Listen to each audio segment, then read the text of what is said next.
The right also has Real America's Voice, the water cooler show. And this is a clip of David Brody, who hosted Marjorie Taylor Greene when she first made her analogy between the people's reaction to you when you don't wear a mask to the Nazi regime of forcing Jews to wear a yellow star. She nailed it. Here's David Brody trying to backfill on this. And I got news for you, folks. It ain't working. Here's David Brody. All right, and just point out, I just need to hold on just quickly. I know this is pull it back up. It is the ugliest graphic I've ever seen in my life. And well, I was just thinking that before you even said it. I was like, what is that? It looks like urine, and it's like design, but almost by design. And it doesn't kind of match with the color scheme of the studio. And so, wait, this is Newsmax, right? No, it's Real America's Voice. Oh, right. Okay, great. Wait, Keep going. I don't even know this one. My favorite is the font, though. Yeah. The water cooler definitely looks like urine. All that, but the font is just like so beautiful. So I'll tell you why they do the Nick font. at Night. Nick at Night, right? Yeah. They do the font that way to imply that what is happening is comedic, because it's sort of like a funny font. Right, like Gutfeld. Right, the Gutfeld was like in the Garfield letters. Yeah, is what they will cite when they get sued for whatever it is. Ultimately, they get sued for whatever misinformation they put out there. They go, it is a comedy satire product. Oh. You can tell by the font we use on the water cooler. All right, let's play this. Interesting. I'm joking. Media has portrayed Congresswoman Greene's comments inaccurately. First of all, they are saying she was comparing her situation to that of a Holocaust victim. So that's 100% wrong, all right? An honest reading of her comments shows that she was comparing the pre-Holocaust period in Nazi Germany to some aspects of America today. Specifically, she was noting how history has shown us that certain countries and regimes have indeed separated people into second-class citizens. In essence, she was saying that Jews were branded as second-class citizens back then with a gold star. And today, we are also seeing a branding and division of people between the vaccinated and the unvaccinated, two classes of people. That was the point she made. Look, she wasn't coming from a place of hate. She was trying to highlight warning signs in today's society and in today's America. The traditional media is not accurately reporting what MTG said.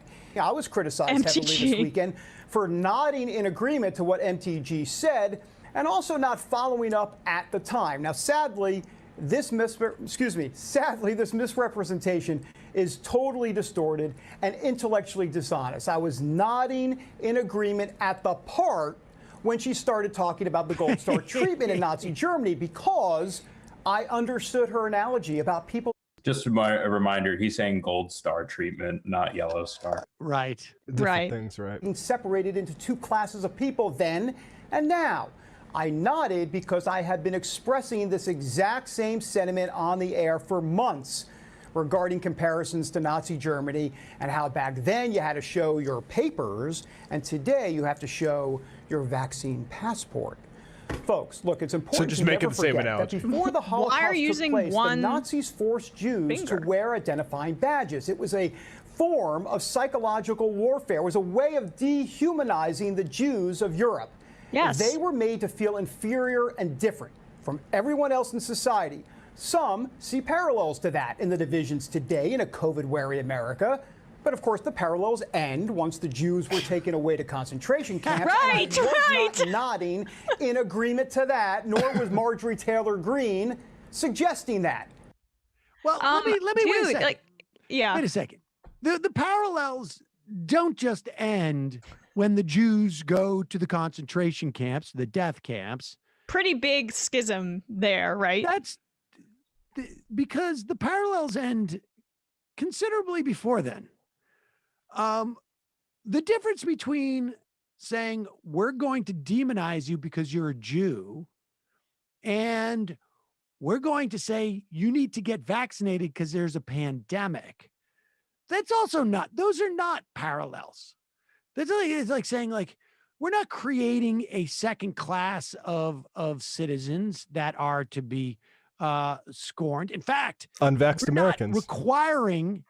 We're not even requiring the unvaccinated to wear a black star, let's say, which would be somewhat parallel insofar as you're telling them to wear a star. But the fact is that this is a health concern. This is the idea that, like, unvaccinated people are, being maligned because they're unvaccinated. They can't help that. They can help that. It is a health choice. Policy. It's a choice. Now, in addition to the fact that none of the things that they're talking about have happened. Like, there is nothing that is making the unvaccinated people a second-class citizen other than people are generally saying you should get vaccinated. Like, where are the passports? I have a theory, Sam. Papers. I have a real theory about this.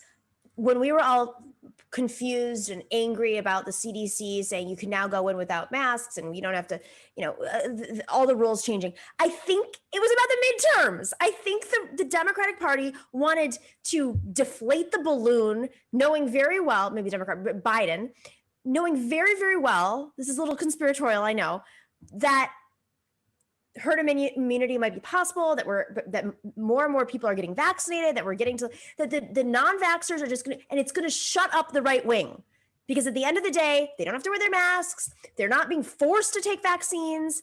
They may not be able to get on a flight, but whatever. That's your choice. It's the market. I don't think that's conspiratorial. I mean, I think they saw, and I actually agree with this calculation. I think they saw the vaccine passport thing as like some sort of hot button topic, and like they're staying away from it. And I don't necessarily think it has that much of a material effect on, how we're progressing right now. And let me just say one more point, because it's so silly. Like, do you that guy is, well, no, I shouldn't say that. I should. Maybe he just wants to have Marjorie Taylor Greene's next affair, with her. He's really backing her up there. He has to join CrossFit to do that. Yeah, right. Is it one of the, but it's clear, like going on Fox News, they're obsessed with prolonging COVID. They're prolonging this fight because it's what keeps their base together, and they need to take it into the midterms. It's what it's going to keep them alive. Yeah. I mean, I think so. Well, that's the thing, is they're running, this is a second order issue, right?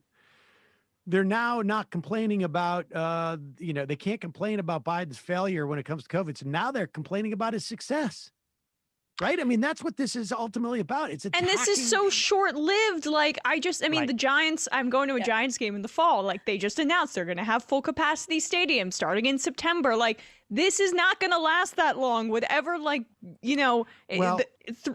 whatever gold star thing they keep trying to paint as this huge, like, existential problem, it's not gonna be, short. It's so short-lived. I did this Fox News hit the other day, and it's what was so baffling to me about this was the message that they had was Democrats are now in bed with Big Pharma, meaning like Bernie Sanders Democrats, which that's what they led with, was like, you're a Bernie Sanders supporter, you're in bed with Big Pharma. I'm like, what are you talking about? The one senator who has proposed 3 pieces of legislation literally reining in on Big Pharma, but that's where they're going. They're now like, okay, well, we can't, this doesn't work. This doesn't work. This doesn't work. Well, Democrats are big business because it's a populist message. They're speaking to Trump's populist conspiratorial base. They have to keep this going however they can. Don't take the vaccine. Don't infringe on our freedoms. Also, Democrats are in bed with Big Pharma and they're making all this money off of what? They're floundering a little bit, but it may not matter.